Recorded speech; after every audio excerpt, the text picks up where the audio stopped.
नमस्कार, मैं रोहित महाजन आज आपके सामने जो है हिमाचल प्रदेश राज्य चयन आयोग द्वारा जो टीजीटी आर्ट्स के एग्ज़ाम करवाए जा रहे हैं तो उसके जो है सभी शिफ्टों का रिव्यू लेके आ गया हूं। तो चैनल पे नहीं है तो सब्सक्राइब कर वीडियो को लाइक शेयर जरूर करें। तो डिस्क्रिप्शन में लिंक डाल कर चैनल का जरूर ज्वाइन करें। तो बिल्कुल जी, टीजीटी आर्ट्स का एग्ज़ाम अगर हो गया है आपका या फिर अभी नेक्स्ट शिफ्ट में होने वाला है तो ज़रूर इस वीडियो को देख रहे हैं। बड़ी महत्वपूर्ण वीडियो आपके लिए रहने वाली है। तो देखिए, जो डे 1 की शिफ्ट में रिव्यू किया गया उसमें तो इकोनॉमिक्स के क्वेश्चन ज़्यादा आ रहे हैं, ठीक है। बट ये कह पाना टफ है कि क्या इकोनॉमिक्स के क्वेश्चन थे, कि उसमें पॉलिटी भी इन्वॉल्व थी या उसमें बेसिक क्वेश्चन इन्वॉल्व थी जिसमें ज्योग्राफी भी थी, ठीक है, या फिर साइकोलॉजी थी, पेडोलॉजी थी, है ना, या साइंस थी। तो कहने का मतलब ये है कि काफ़ी स्टूडेंट से रिव्यू लिया तो कह पाना टफ था कि इकोनॉमिक्स ही मैक्सिमम मार्क्स की आ रही है ना। तो कहने का मतलब ये है कि जैसे आपने देखा होना कि आप एचएस के एग्ज़ाम देते होने, तो एचएस के एग्ज़ाम में क्या होता था, एक क्वेश्चन जनरल सा पूछा होता था, ठीक है, और उसके 4 स्टेटमेंट दी होती थी, ऐसे ऐसे ऐसे ऐसे, है ना, 4 स्टेटमेंट। तो अब ये जो क्वेश्चन है ये आपको तभी आएगा जब आपका पूरा चैप्टर क्लियर होगा, ठीक है।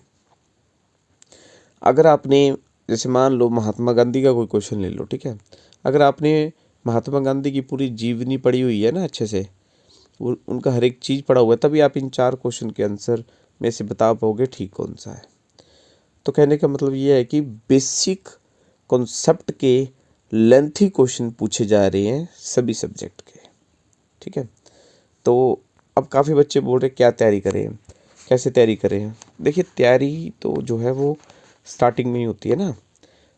अब इंग्लिश है, इंग्लिश का बेसिक है, ग्रामर पूछ लिया, हिंदी का बेसिक आसान आ रही है, इसका कोई चक्कर नहीं, ठीक है। रीजनिंग का जनरल क्वेश्चन आ रहे हैं, उसका भी कोई चक्कर नहीं, ठीक है।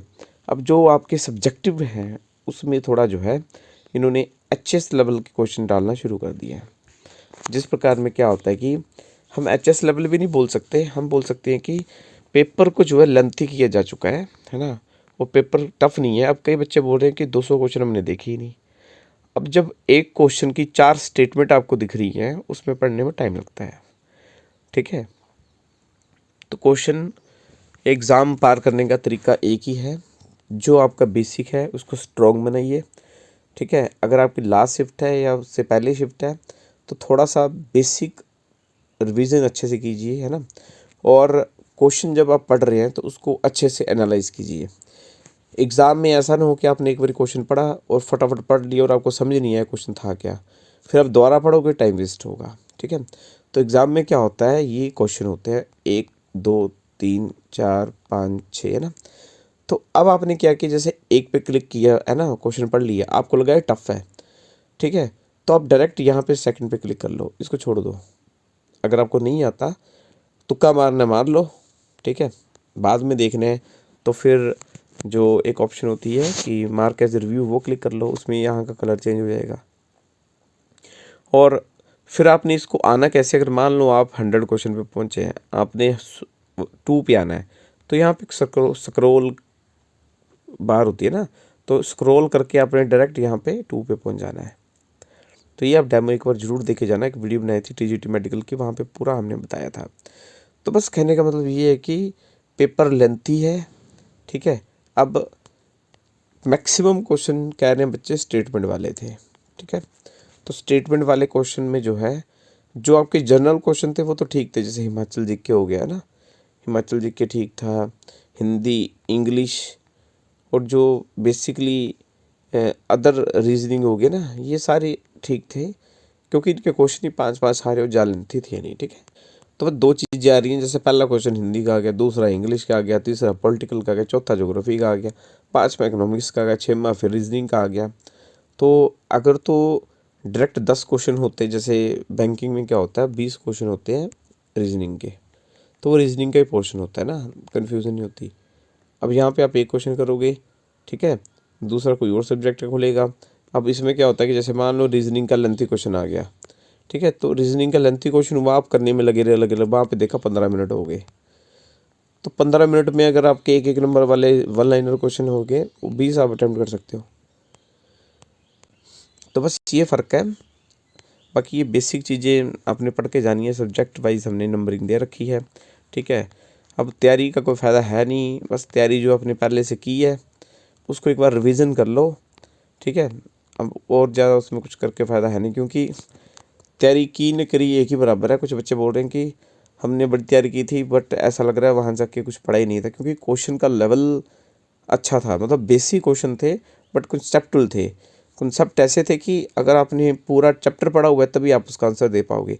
आजकल आप जैसे HPPSC कंडक्ट करवाती है ना एग्ज़ाम, तो HPPSC का भी क्या होता है कि सेम HS का हो गया या किसी भी कोई भी एग्ज़ाम है HPPSC का, तो वो इसी हिसाब से, जैसे अलाइड का हो गया ना, तो इसी हिसाब से करवाती है। एक क्वेश्चन दिया होता है, ठीक है, बेसिक सा, और उसके ऑप्शन दिए रखी होती हैं। तो बस वही चीज़ें यहाँ पे पूछी जा रही हैं। अब इतना लेंथी क्वेश्चन है, बच्चों को याद ही नहीं क्वेश्चन आया क्या था। हिमाचल जीके का एक नॉर्मल क्वेश्चन बंदा बता देगा, ठीक है, या कोई बेसिक क्वेश्चन बाकी चीज़ों के बता देंगे, बट जो सब्जेक्टिव क्वेश्चन है, इतने लेंथी क्वेश्चन है, उनको खुद ही नहीं समझ आ रही कि टिक क्या करनी है, तो वो फिर रिव्यू क्या देंगे कि हाँ जी ये क्वेश्चन आया था। अगर आपका एग्ज़ाम हो चुका है, ठीक है, और आपको याद है कि भाई मेरे को ये क्वेश्चन आया था और ऐसे ऐसे आया था, तो आप कमेंट कर सकते हैं ना, ताकि हम जो नेक्स्ट एग्ज़ाम है जिन बच्चों का, उन तक जो है पूरी इन्फॉर्मेशन पहुंचा सके, ताकि सभी को पेपर देने में हेल्प मिल सके। और मेन फोकस ये है कि बच्चों को कंप्यूटर चलाने नहीं आ रहा, ठीक है। रोल नंबर भरना है, पासवर्ड आपने अपनी डेट ऑफ बर्थ भरनी होती है, ठीक है, और ये तो चलो हो गया। उसके बाद सेव के ऑप्शन पर टिक करके आपने जाना होता है आगे, है ना। और उसके बाद जब पेपर शुरू हो जा रहा है तो टाइम वहाँ पे उल्टा चलता है, ठीक है। बच्चों को यही कन्फ्यूज़न हो जा रहा है कि टाइम उल्टा चल रहा है ना। तो ये सारी चीज़ें कन्फ्यूज़न दूर कैसे होंगी कि आप जो इन्होंने डेमो का एग्ज़ाम दे रखा है, एक बार आप घर पे बेशक फ़ोन पे दे दीजिए बट ज़रूर दे के जाइए। उससे वहाँ पे आपकी 100 चीज़ें पहले से ही सॉल्व होंगी। जब आप पहली बार कंप्यूटर पे बैठ रहे हो और एग्ज़ाम दे रहे हो तो काफ़ी टफ हो जाता है। कईयों को माउस नहीं चलाने आ रहा, ठीक है।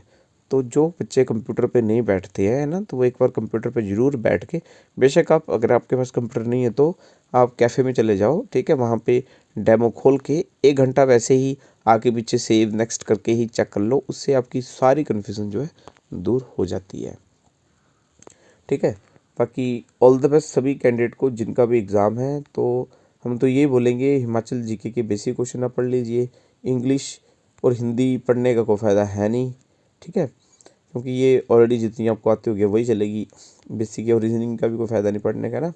बस एक बारी सिटिंग अरेंजमेंट पजल देख लीजिएगा। बाकी जो आपने अपने सब्जेक्टिव पढ़ रखा है ना, अगर इकोनॉमिक्स थोड़ी वीक है तो उस पर थोड़ा जोर दे दीजिए, है ना। बस यही है, बाकी तो वहाँ जाके पता लगेगा कि कैसे एग्ज़ाम होगा। तो डरने की ज़रूरत नहीं है, अच्छे से बैठ के, ठीक है, क्वेश्चन को पढ़ना है, अच्छे तरीके से पढ़ के और टिक मारनी है ना। और जितनी फास्ट हो सके रीड करने की कोशिश करनी, इस हिसाब से रीड करिए कि एक ही बार पढ़ने की ज़रूरत पड़े, बार बार पढ़ के अपना टाइम वेस्ट ना करें। तो आई होप आज की वीडियो अच्छी लगी। वीडियो को लाइक शेयर, चैनल को सब्सक्राइब जरूर करें।